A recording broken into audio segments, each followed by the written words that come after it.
नाज़रीन ये देखें, ये दुआ है और ये धूप में बारिश हो रही है। ये देखिए, ये सूरज निकला हुआ, कितना तेज़ी के साथ सूरज निकला हुआ, कैसा है।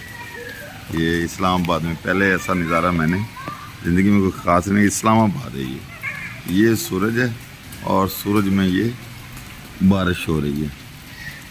देखें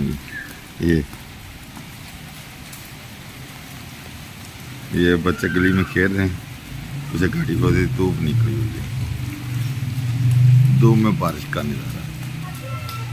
हाँ, जिन्होंने नहीं देखा वो देख लें। ये देखें, धूप है, धूप में बारिश हो रही है। ये जी इस्लामाबाद है,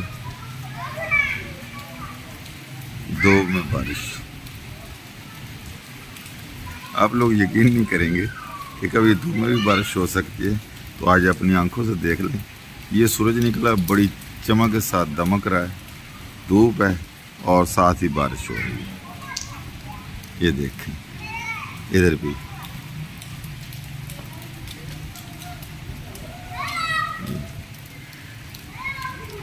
धूप में बारिश हो रही है।